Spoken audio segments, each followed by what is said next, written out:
태극에서 음량이 나오고 그 음량이 오행으로 발전을 하는데, 오행운동이라는 것은 음량운동의 그 변화하는 모습을 5가지로 표현하는 것 뿐이기 때문에 음량운동을 여러 가지 각도에서 고민을 해보셔야 돼요. 애초에 이런 상태의 태극이 있었죠. 여기는 우리가 너무 어려우니까 그 음량운동이 나오기 직전, 자, 이렇게 원운동을 한다고 보세요. 자, 우리 이제 일단은 약속을 하고, 자, 이쪽 올라가는 운동을 양운동이라고 하세요. 그런데 여기 보면은 까만 점이 있죠. 양운동이라고 하더라도 음이 전혀 없는 상태의 양운동이라는 것은 생명현상에서는 존재할 수 없는 거예요. 음이 없는 양운동은 타버리고 사라진다.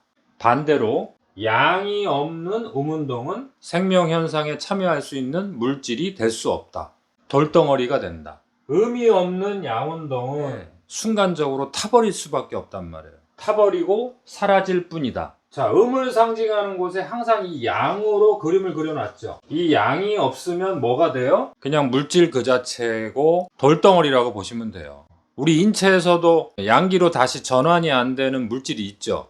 뭐 굳은 살이라든가 흉터, 이런 것들은 우리 생명 현상에 참여할 수 없는 물질에 그냥 불과한 거예요. 전혀 생명 현상에 도움이 안 되는 것은 앞으로 오행에다가 배속을 시키는 연습을 하시면 안 돼요. 예를 들어서 나무 막대기다. 그러면 못 끼냐? 이렇게 하면 안 돼요. 나무 막대기를 우리가 땅에 꽂았을 때 거기에서 나무가 나오느냐, 또는 우리가 먹었을 때 우리의 영양분이 되느냐, 전혀 되질 않는단 말이에요. 그러면 그거는 나무 막대기로서 나무의 형태는 갖고 있지만 목기라고는 할 수 없는 거예요. 그래서 기자를 붙이면 좋겠네요. 양기, 음기. 그렇죠? 그 기자가 붙었다는 것은 생명 현상에 참여할 수 있는 수준의 물질이다. 그렇게 이해하시고요. 그래서 우리가 말하는 음이다, 양이다 하는 것은 단순히 어떠한 사물을 말하는 게 아니라 생명 현상에 참여하는 과정에서, 여기 보세요. 분해되고 만들어지고 생산이 되고 또 그것이 전달이 되고 이러한 과정에 합류되는 것이냐, 그러면 양운동이라고 보시면 되는 거고요. 그 다음에 흡수를 시키고 수렴을 시키고 압축을 시키고 최종적으로 저장하려고 하는 거겠죠. 이러한 과정을 음운동이다 또는 음기다, 음운동 과정이다, 이렇게 설명하면 되겠죠. 오행운동은 사실은 쉬운 거예요. 이 과정은 목이라고 하는 거고, 여기 과정은 화라고 하는 거고, 여기 과정은 금이라고 하는 거고, 여기 과정은 수라고 하는 거예요. 사실 오행운동은 쉬운 거예요. 물론 이제 토를 이해하는 게 조금 어렵지만 사실은 토를 이해하는 것은 쉬운 건 아니죠. 요 음양이 공존하잖아요. 양에서도 결국에는 이 음이 있다는 것을 알려주기 위해서 이렇게 표현한 거예요. 음에서도 이렇게 양이 있다는 것을 알려주기 위해서 표현한 거예요. 공존하는데 다만 그 음량의 공존의 비율이 달라지는 거죠. 목에서는 3대8의 비율로 있는 거고, 음량의 비율은 하도 낙서에 있는 음량의 비율을 말하는 거예요. 뭐 2대7이다 3대8이다 이런 거는 우리 지난 시간에 공부한 하도 낙서에서 나오는 거예요. 자, 어찌됐든 하도 낙서에서 말하는 그 오행운동, 목화토금수라고 하는 오행운동도 자세히 보시면은 단순히 목화토금수라고 써있지 않단 말이에요. 숫자로 표현해놨죠. 음이 2개가 있고 양이 7개가 있으면 2대7의 비율이 있다면 그것은 불을 상징하는 것이다. 아, 불에도 2라고 하는 음이 있구나. 짝수는 음이에요. 홀수는 양이고.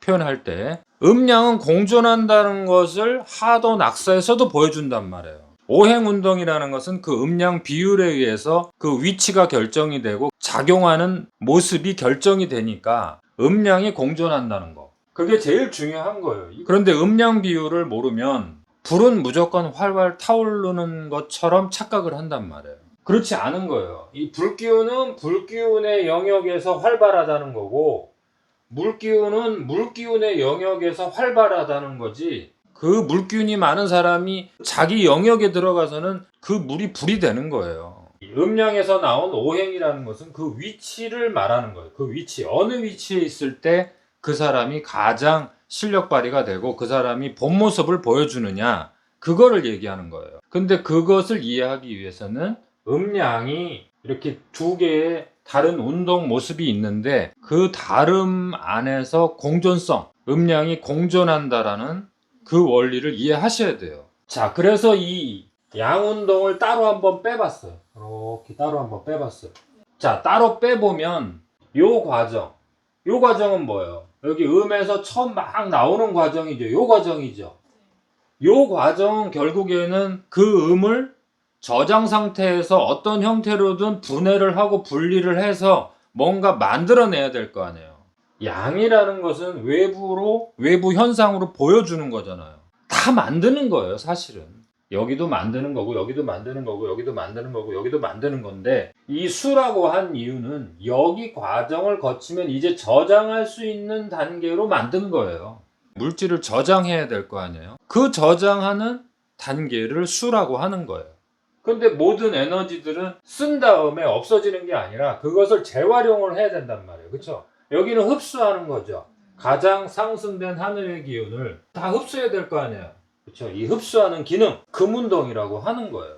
그러니까 결국에는 다 만드는 거고 결국에는 다 활동이에요. 근데 그 흡수를 해서 다시 우리 몸에 정확하게 어떤 물질이 되기 위해서 불필요한 성분들은 소변으로 버린다든가 농도도 맞추고 이렇게 하면서 완벽한 물질로 재탄생을 한단 말이에요. 거기가 수예요.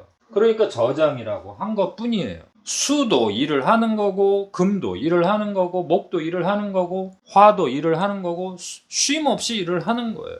우리가 잠을 자든 잠을 자지 않든 숨은 쉬는 거고 해독을 하는 거고 우리 몸을 재생시키는 거고 만들어내는 거고 그것이 계속 쉼 없이 일어나는 거예요. 쉼 없이 일어나는 것을 어떻게 표현해요? 원으로 표현하는 거예요. 그래야지 쉼 없이 돌아가죠. 이게 순환이라고 하는 거예요. 그런데 요 단계는 목이다, 요 단계는 화다, 요 단계는 금이다, 요 단계는 수다 라고 음양 운동이 이제 확장이 된 거죠.